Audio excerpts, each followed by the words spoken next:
the day the divorce was finalized. I booked a ticket on a high-speed train back to my hometown. My phone, my ID, and a bank card with a meager balance were all I had to show for the past few years. The butler called, telling me I still had some things left at the house. Just throw it all away.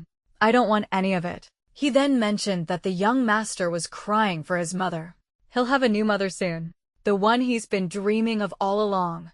The son I gave birth to was so much like his father. They even loved the same woman. I used to be sad, wondering why that person couldn't be me. Now, I feel that if there's no love, there's no love. It is what it is. Before the train departed, I spoke my last words into the phone. Tell him not to worry. I will never bother him again for the rest of my life. After saying that last sentence, I turned off my phone and switched the SIM card.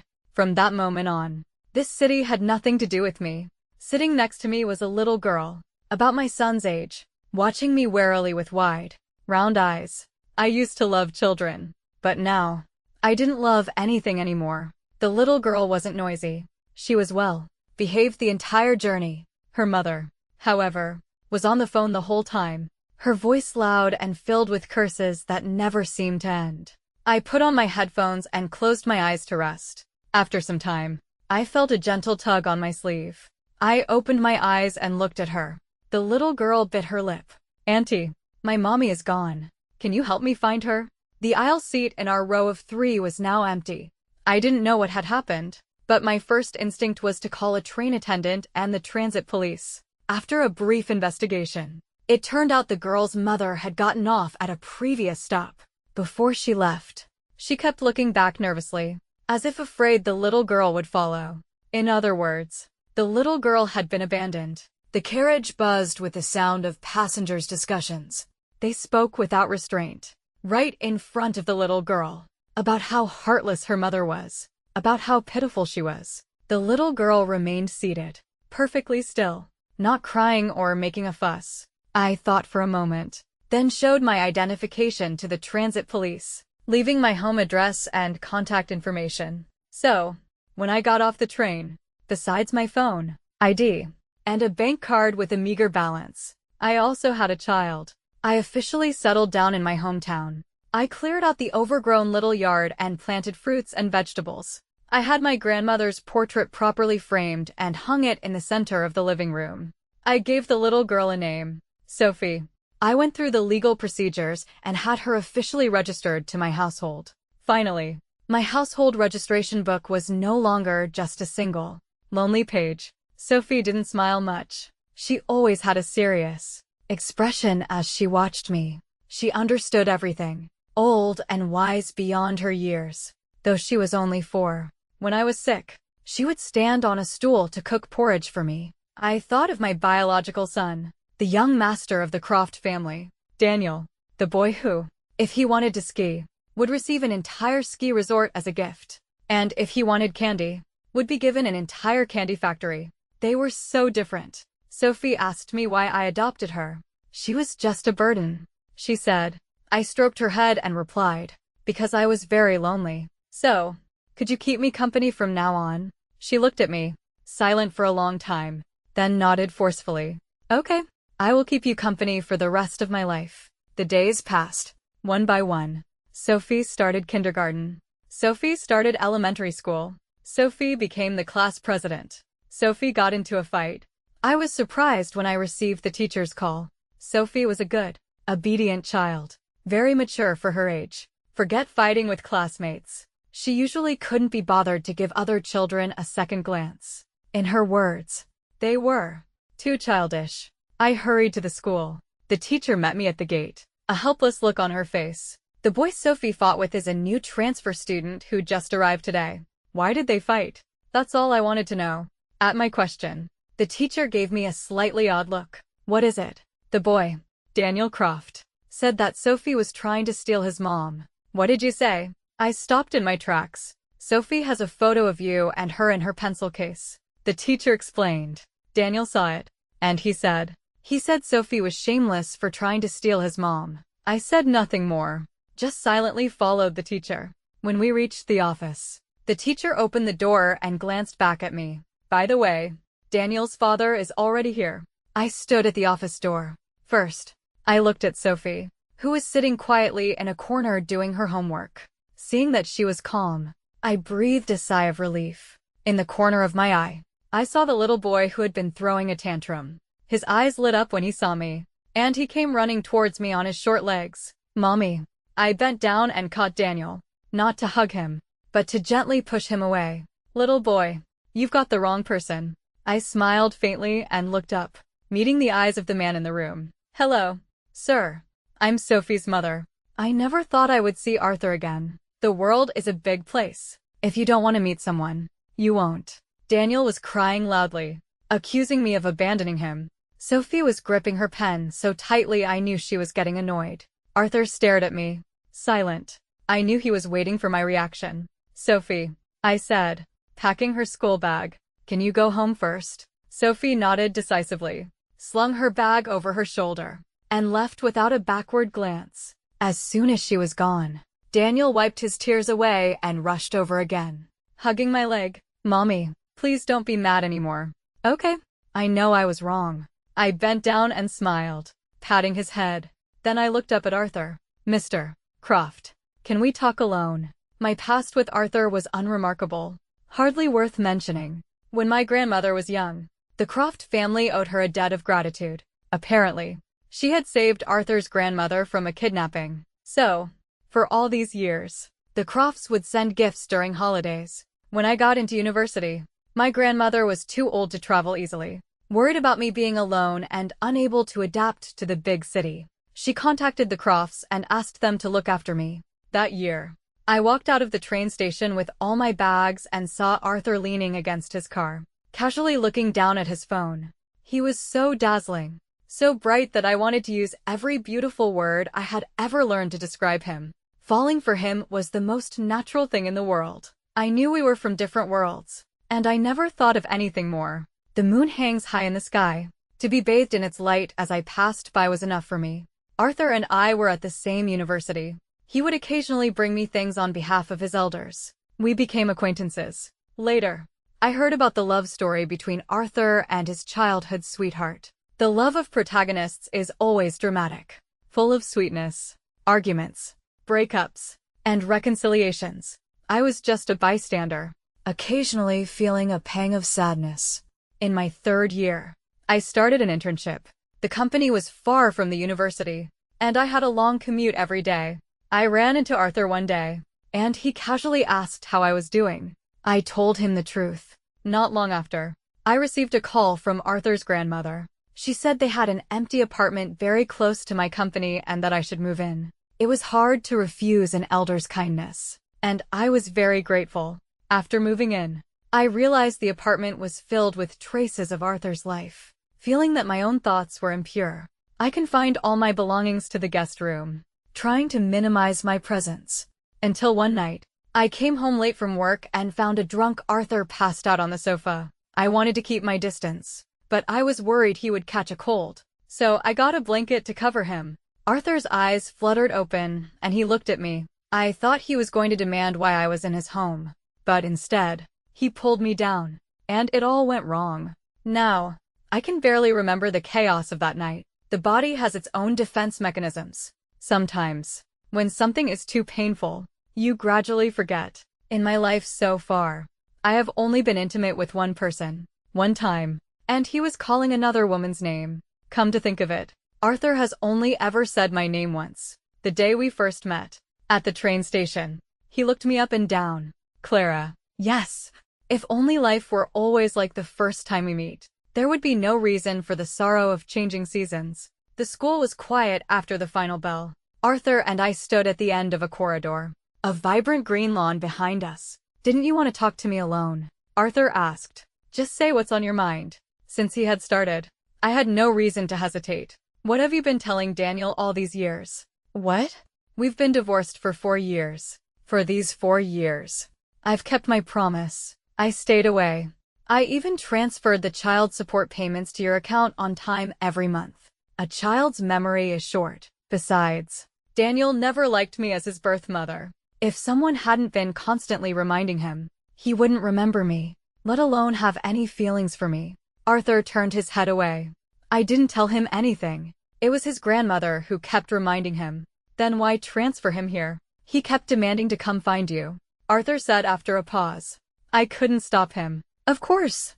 Daniel was the apple of the Croft family's eye. Whatever he wanted, he got. Even Arthur had no principles when it came to his son. I lowered my eyes, thinking quietly. After a long moment, I smiled. It's fine. Once his fantasy is shattered, he'll naturally want to go back. I've never been a particularly likable person. Once Daniel spends enough time with me, he'll realize that his memories have beautified me. In reality, I am still the same unlikable, annoying, status, lowering birth mother. After returning to my hometown, I opened a small restaurant to make a living. Since I couldn't handle it all myself, I limited the number of customers. Slowly, it gained a reputation and became a popular spot for tourists. The 18-year-old Clara wanted to be a high-earning career woman, so she studied computer science, a field known for making money.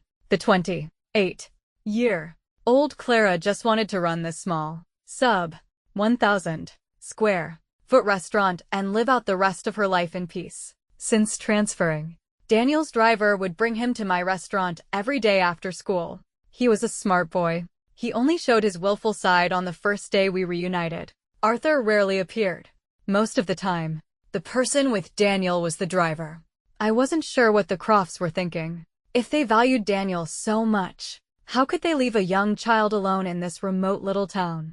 I didn't send him away. He was the only person left in this world with whom I shared a blood relation. I once stayed up for 3 days and nights without sleep to care for him when he had a high fever. I once cut my hands to shreds trying to handcraft a toy he wanted. I have to admit, human nature is selfish. When I did those things for him, I didn't expect anything in return. But when my efforts were met with only his disgust, resentment, and loathing, I was, to some extent, hurt. When he was very young, he was clingy. He needed me to sleep with him, needed me to carry him when we went out. I relied on his dependence on me to endure the countless scornful looks and grievances I suffered in the Croft household. But as he started to develop his own consciousness, learned to walk, learned to say no, he slowly began to dislike me. Because I would stop him from eating too much candy. Because I would discipline him when he was being willful. Children, don't distinguish between right and wrong. They only know that I often restricted him. So naturally, they are no longer willing to be close to me. Until that day, when Arthur took him out to play. When they came back, Daniel said righteously, I don't want you to be my mommy anymore. I want Auntie Isabel to be my mommy. You don't deserve to be my mommy. Get out. This is my house. Sophie once asked me privately if she could not be friends with Daniel. She didn't like him. Of course. You can. I didn't mind. But I was curious. Why don't you like him? Sophie was a magnanimous child. She rarely expressed open dislike for someone. Most of the time, she was just indifferent. He hurt you, Sophie said flatly. You're sad every time you see him. I was stunned. He knows you're sad, but he keeps showing up in front of you, Sophie said, lowering her head, looking a little dejected. Can I beat him up? I can't beat the big one yet, but I can beat Daniel. Sophie considered. Mommy, can you sign me up for martial arts classes? I'll become very strong. Mommy, I will protect you. I agreed to send Sophie to martial arts classes. She trained incredibly hard. Her master said, your Sophie can endure more than many of the older kids. I remembered Arthur once pointing at me and sneering. A woman like you. Who would ever love you? You were wrong, Arthur. My grandmother loved me. Sophie loves me. And now, I love myself. Arthur would show up occasionally, always looking travel worn. He would sit in my restaurant for a while, order a couple of dishes, eat, and then take Daniel home. The neighbors all asked if Arthur was pursuing me. They didn't know he was my ex-husband, only that some diamond bachelor was chasing me, a divorced middle-aged woman with a child. I always denied it with a smile. He's not blind. Why would he be interested in me? He's here to pick up his child, not to court me. In the past, I would have tried to guess the motive behind Arthur's actions. But now, I had no curiosity about him whatsoever. Whether he came or went, I didn't care. I sometimes wondered when Daniel would get tired of this boring game of winning his mother's affection. He had already been in this small town with no aquarium, no amusement park, no big shopping malls, for almost 3 months. Perhaps the saying, "You always want what you can't have," is a flaw deeply embedded in everyone's bones, even a child's. The colder I was to him, the more he clung to me. His face often wore a look of loneliness. When I gently held Sophie's hand, when I bent down to straighten Sophie's skirt, when I mysteriously brought out a special little dessert from the kitchen, prepared just for Sophie. But whenever I looked at him, he would sweep away the loneliness and give me a sweet smile. People's affections change with their feelings. When I loved this child, if he got a small scrape, I would feel bad for a long time. But now, even knowing he was putting on a brave face, I felt nothing. I would even think, why isn't he leaving yet? Him being here is really so annoying. I didn't hate him. I just didn't like him anymore. Early summer arrived. After the end of year ceremony, summer vacation officially began. That day, I opened the restaurant as usual. By the time I closed up for the night, Daniel hadn't appeared. I assumed he had finally grown tired of the boring game and decided to return to his life as a precious young master. But when I got home that evening, I found him sitting obediently on the steps of my small yard, holding a delicate cake box. Arthur was with him. A few gift bags sat beside them. The father and son striking good looks drew admiring glances from passers-by, but their attention was fixed ahead. "Daddy, when is Mommy coming back?" "Soon. We specially came to celebrate her birthday with her, and we brought so many presents. Will Mommy be happy?" "She will be." Hearing this, Daniel pursed his lips, his face filled with anticipation. He was wearing a formal little suit, clearly dressed up for the occasion. But the weather was muggy, and perhaps from waiting so long, there was a sheen of sweat on his forehead. Or maybe it wasn't the heat, but his excitement. I stopped a short distance away. Sophie, however, walked straight up to the father and son and said crisply, "You've made a mistake. Today is not Mommy's birthday. You're lying." Daniel rarely confronted Sophie directly anymore. He knew I doted on her and didn't want to upset me, so he usually tried to avoid her. But this time, he jumped up and retorted loudly, "Mommy's birthday is today. She and I have the same birthday. I would never forget." Arthur stood up when he saw me. He didn't speak, but his face held a flicker of hope. "Clara." He said my name, clumsy and unfamiliar. "Happy birthday." I walked over, pulling out my keys to unlock the gate, and looked at him calmly. "I forgot to tell you. I've changed my birthday." After a thought, I added, "But a small thing like that probably has nothing to do with you, does it?" I used to love birthdays. My grandmother was a little old lady with a great sense of ceremony. Every year on my birthday, she would prepare a huge feast, a beautiful cake, and a delicate gift. There were only the two of us at home, but it was never lonely. Her health was poor, so she couldn't travel long distances. But after I went to university and couldn't be home for my birthday, she would insist on flying to my city every year to blow out the candles and eat cake with me. When my grandmother was alive, I was never lonely. That year, on my birthday, my grandmother flew over to be with me as usual. I was in my 3rd trimester with Daniel. I was afraid of worrying her, so I hid all the discomforts of pregnancy from her and lied, saying Arthur was very attentive. In truth, Arthur barely looked at me most of the time. We lived under the same roof, but he treated me as if I were invisible. I could understand him at the time. That night between us was a mistake. I had even thought at first, since he was drunk, I would just sneak away when it was over. If I didn't say anything, no one would ever know. But what actually happened was that Arthur tormented me all night. Before I could regain my strength to leave, the door was opened by his grandmother, who had come to visit me. She felt bad that I had been working overtime and had specially brought me some chicken soup. And so, things began to spiral out of control. Arthur's grandmother wasn't interested in the love triangles of young people. All she knew was that Arthur had ruined my innocence and had to take responsibility. As for whether Arthur had a lover, whether the Croft family was satisfied with me as a daughter-in-law, or whether I was willing to marry Arthur, she didn't care about any of it. She only cared that she couldn't let me down. And more importantly, she couldn't let my grandmother down. "Clara, I've told your grandmother about you and Arthur. Her health isn't good, and you don't want her to worry, do you? I can see you're not without feelings for Arthur. You're a good girl. I know you don't want to ruin Arthur and Isabel's relationship, but what's done is done. Isabel can't tolerate a single grain of sand in her eye. She and Arthur are finished. But you and Arthur, you have endless possibilities. Don't you want to try? I have to admit, for a moment, my heart wavered. But before I could make a choice, I discovered I was pregnant. The morning sickness was so severe there was no hiding it. And so, I had no way out. I had to steel myself, endure Arthur's resentful gaze, and begin a marriage that was doomed to be unhappy. I sometimes hated the part of me that always sought to compromise and appease. I had to pretend to be happy and in love in front of the elders. And I had to pretend to be indifferent in front of Arthur. But in truth, I was not happy. I was miserable. The morning sickness was painful. The swelling was painful. The cramps were painful. Being disliked by the Croft family was painful. Being loathed by Arthur was painful. Being mocked by Isabel was painful.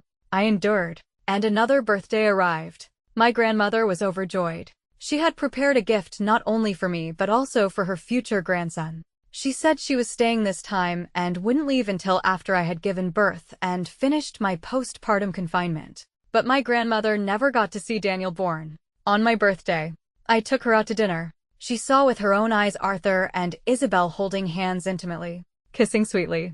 Then she had a heart attack and was rushed to the hospital. My resentment towards Arthur probably began then. I wasn't the one who made the mistake. I was the biggest victim. Why did I have to bear all the bitter consequences? My grandmother was taken to the emergency room as soon as we arrived. Not long after, the Croft family arrived. Arthur's grandmother slapped him hard right in front of me.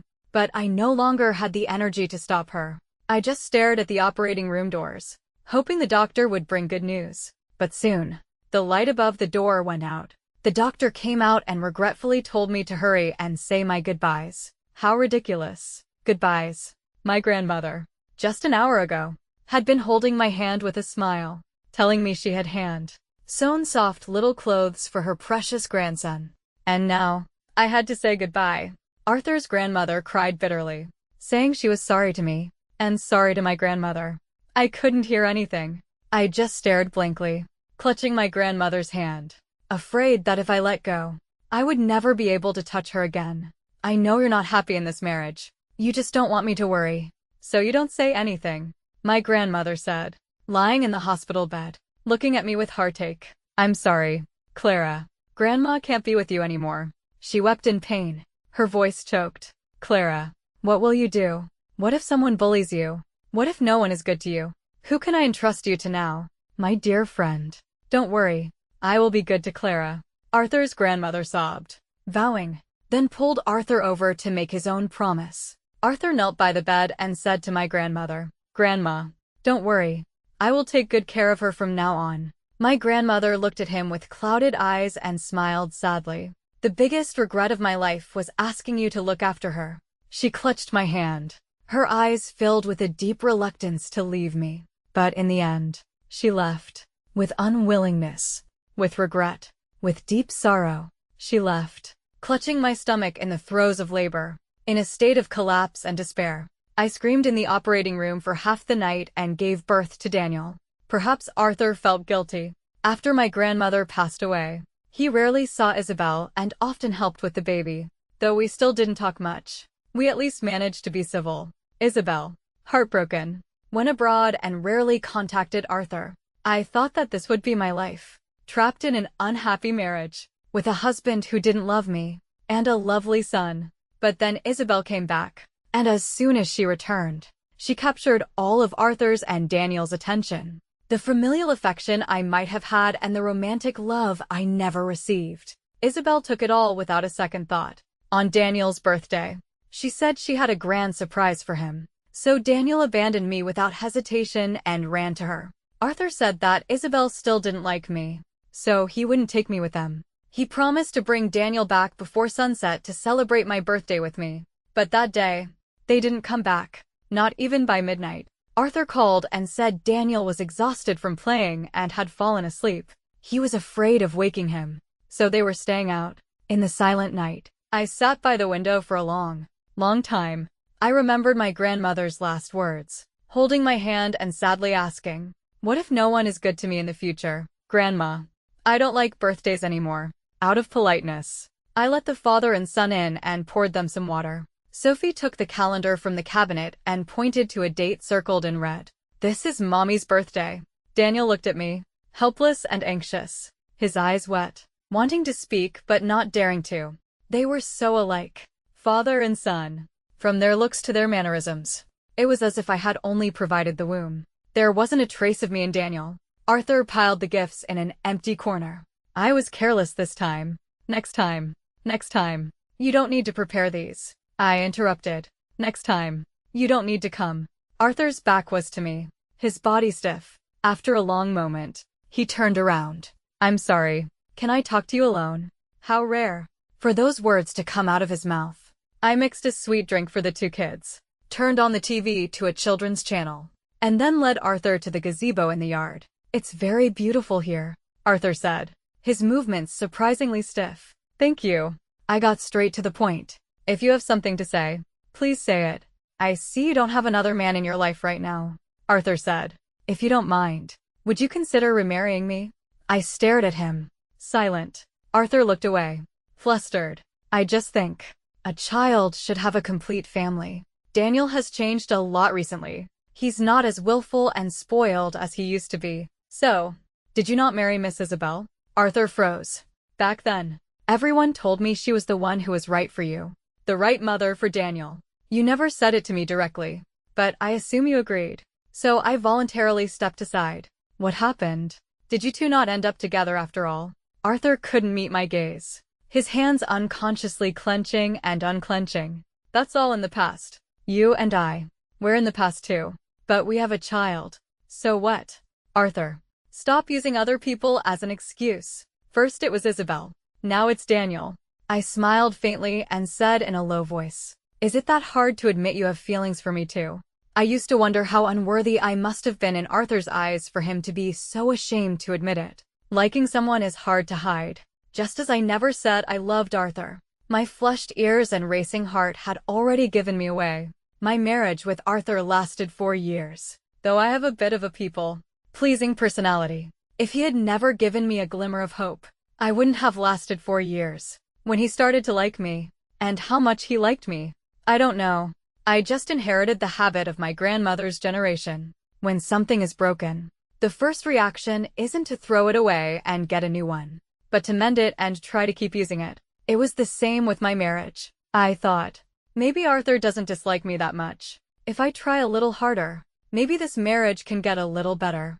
I desperately tried to find traces of his affection, trying to gather these scattered bits of love, hoping they could light my way forward. Later, I did light the way forward, and the path was rugged, filled with a sickening stench. That love wasn't enough to sustain me, nor could it bring me any warmth. It only made me see more clearly how unbearable this marriage truly was. I used to think that maybe your moral compass was too strong, that you couldn't accept falling in love with another woman besides Isabel. Later, I thought, if you were really so moral, how could you be so ambiguous with your first love when you knew you were already married? The truth is, you're just selfish. Even when you want to get back together with me, you have to use the excuse that Daniel misses me. But Arthur, we've been divorced for 4 years. Arthur swallowed hard, his voice hoarse. So, I'm too late, right? It's not that you're too late. I sighed softly. It's just that all of that is in the past. Arthur, look forward. Arthur raised a hand to cover his eyes. I knew his pride. Seeing him so defeated didn't bring me any satisfaction. So I stood up quietly, leaving him this small space. Before I left, he reached out and grabbed the hem of my skirt. He held on tightly, his knuckles white, veins bulging. He had lost a lot of weight, and there was an air about him that he couldn't hide. I heard his suppressed sobs, saw his trembling shoulders. Don't come here anymore, I said. Go back to your own life. Take Daniel with you. I pulled my skirt back, smoothing it out. I forgot to tell you. My birthday now is the anniversary of our divorce. That was also the day I found Sophie. She didn't know her own birthday, and I wanted to change mine. So we decided together to make that day a new beginning. Consider it an early birthday present from you. Give me the gift of peace and quiet. Arthur. Thank you. Arthur left, taking Daniel with him. He said nothing, but Daniel seemed to guess what was happening. Before he left, he clung to my leg, refusing to let go. He cried horribly, his voice sharp and hoarse, his face red, sobbing as if he would pass out at any moment. I'm not leaving. Let me go. I want my mommy. He struggled desperately, begging me, Mommy, please don't leave me. Okay, I'll be good. I'll listen. I won't make you sad anymore. Don't send me away. Daddy, you're a liar. You said Mommy would forgive me. You big liar. You bad man. Go away. Mommy, Mommy.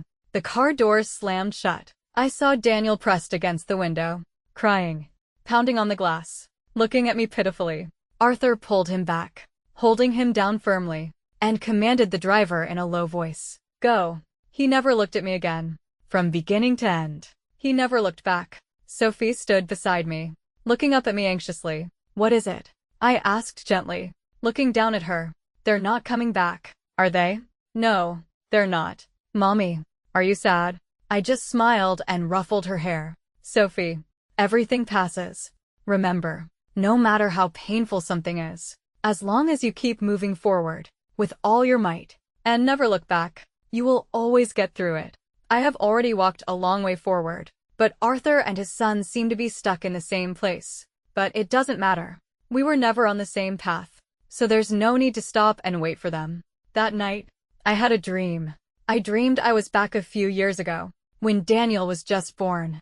I was so tired from taking care of him that I had fallen asleep on the sofa without realizing it. In a daze, Arthur, who had come home late from work, picked me up, carried me upstairs, and gently placed me on the bed. He brushed the hair from my forehead and gave me a soft kiss. Good night, my wife. At that time, I truly believed I could spend my entire life with him. Later, I understood that a lifetime is too long. No one can walk the entire journey with another person. He was a passerby in my life, a bold, dark stroke in my otherwise calm existence. But that was all. Arthur, you and I, a long time ago, had already reached the end. Epilogue. After Arthur and Clara divorced, a somber mood hung over the Croft household for a long time. The woman no one had welcomed was finally gone, but the expected sense of relief never came. Arthur had always been a man of few words. After the divorce, he spoke even less. He buried himself in work, always on a business trip or on his way to one. Even when he was home, he would usually just fall into bed and sleep. Daniel, however, was carefree, running around with the nanny, throwing a tantrum at the slightest inconvenience. But one day, he suddenly asked, "Where's Mommy?" The nanny didn't know how to answer. Daniel took the initiative, searching under the table, in the closets, in the garden. He found nothing. Where could Mommy be hiding? Children are forgetful. But Daniel was smart. He could even clearly recall the last time he saw Clara. That morning, before Clara left, she had smiled, bent down, and stroked his head. Daniel, Mommy is leaving. I used to hope you would be a good, obedient boy, but now I understand. You're not like me. You have the luxury of being willful. From now on, be happy. At the time, Daniel hadn't paid any attention to her words. He was tired of her lectures, resentful of her restrictions. But now, as he remembered those words, as he looked around the vast mansion and found no trace of Clara in any corner, he finally, belatedly, began to feel sad. That evening, when Arthur came home, Daniel, for the first time, took his hand. Daddy, did you and Mommy have a fight? Arthur stopped and looked down at him. Daniel's young face was frowning. Can you please be the one to say sorry and make up with Mommy? I haven't seen her in so long. I want to eat Mommy's sweet and sour pork ribs. Can we have them tonight? Arthur looked at the entitlement on Daniel's face, his expression first blank, then slowly twisting into a cruel smile. We didn't have a fight. We got divorced. Do you know what divorce is? It means she doesn't want you anymore. She won't see you again. No matter what you want to do, she won't care anymore. She abandoned you. Understand? He seemed to enjoy the fear on Daniel's face and repeated, Daniel, she doesn't want you anymore. She'll have other children. Children who are more obedient and cuter than you. In her heart, you no longer matter at all. You're lying. Mommy would never leave me. Daniel screamed. You're the one who got abandoned. Mommy said she loves me the most. She lied to you. Arthur laughed out loud. Daniel, you've been tricked. Loves you the most. Huh. You actually believe that nonsense? Arthur, what are you saying to a child? An elder of the Croft family rushed over, scooping the hysterical Daniel into their arms and cooing softly. Don't cry, Daniel. Daddy's just teasing you. I want my mommy. Mommy has some things to do. She went back to her hometown. She'll be back in a few days. Okay. No. No. No. I want to see her now. Daniel struggled fiercely. What Arthur detested most was Daniel's willfulness. He watched Daniel's tantrum with cold indifference, like an outsider, emotionless. Even when Daniel cried so hard he almost threw up, Arthur only frowned before turning and heading upstairs. Everything in the bedroom was exactly as it was before Clara left, including the huge wedding photo on the wall. Sometimes, Arthur didn't understand his own thoughts. When he and Isabel had broken up, he had blocked her number, deleted her contact, and thrown away all their love letters in one swift motion, wanting to erase every trace of her from his world. But with Clara, he hadn't thrown anything away, as if throwing it away would mean he had lost. He tried his best to remain emotionally stable, to prove that Clara's departure had no effect on him. He thought, she's just a woman I don't love. Divorce should be a liberation for me. 6 months after the divorce, Isabel asked him if he wanted to get married. Arthur was silent for a long moment before saying, let's not. Daniel was just throwing a fit about finding her the other day. If I marry you, there's no telling what kind of tantrum he'll throw. Isabel looked into his eyes and asked, the real reason you won't marry me, is it just because of Daniel? What else could it be? Isabel laughed, a hint of mockery in her voice. Arthur, sometimes I'm really impressed by you. You can even lie to yourself. Arthur didn't understand. What had he lied to himself about? When Daniel turned 18, Arthur was still single. But Clara got married. She married a programmer, a shy man of few words who was very good to her, perhaps out of love for her. The programmer also showed great care for Daniel, his stepson. Daniel attended the wedding. Later, at the dinner table, he mentioned to Arthur that the atmosphere at the wedding was very good. There weren't many guests, but it was lively. Hearing this, Arthur just chewed his food in silence, not even bothering to look up. This was their usual way of interacting. There wasn't much affection between them, not many words, like a typical wealthy family, polite, but not close. So Daniel never knew that Arthur had also gone to the wedding. Not only had he gone, but he had also given a red envelope. Inside was a bank card. Clara didn't accept it. Take it. I know you don't need it, but it's a small gesture from me. There's not much else I can give you. Clara shook her head. You don't need to give me anything. She was wearing a simple dress, nothing like the grand gown from her wedding to Arthur. But the smile on her face was much more genuine. Arthur only glanced at her once before looking away. He was afraid that if he looked any longer, he would break down in tears and beg her not to get married, not to abandon him. The dressing room was quiet. Someone knocked on the door. Is the bride ready? It's time to go on stage. I'm ready, Clara said. Standing up, she asked Arthur. Daniel is outside too. Why don't you have a meal with us before you go? No, thank you. Arthur shook his head, stood up, and walked towards the door first. With his hand on the doorknob, Arthur suddenly spoke. By the way, there's something I never told you. I used to be jealous of Daniel and your grandmother. Clara was surprised. What did you say? Everyone said you were head over heels in love with me. But I always felt that in your heart. Your grandmother was more important than me, Arthur said, his tone flat. So I was never very happy about that. Then Daniel was born. And no matter what we were doing, the moment he cried, I no longer existed in your eyes, Arthur said. So, I've always kind of hated Daniel too. Maybe subconsciously. I always wanted to possess all of your attention, Arthur said with a self-deprecating laugh. Unfortunately, I wasn't so lucky. And so, he lost even what he originally had. Also, I wasn't drunk out of my mind that night. I was perfectly clear-headed. Arthur finally turned to look at Clara. If you're ever unhappy in the future, you can always find me. But if you're very happy, don't tell me. You know I'm not a good person. Seeing your happiness not being with me, I'm actually quite tempted to ruin it. From the first day the programmer appeared in Clara's life, Arthur had known. The destructive urge in his heart had instantly broken free. He was like an ugly insect, lurking in the shadows, plotting to destroy Clara's second chance at spring. But Clara's smile was so beautiful. She looked so happy. Not witnessing Clara's wedding to the programmer with his own eyes was the greatest blessing Arthur could offer. Was he sad? Yes, he was sad. Did he have regrets? Yes, he had regrets. But no matter how sad, no matter how regretful, in this lifetime, this was as far as he and Clara could go.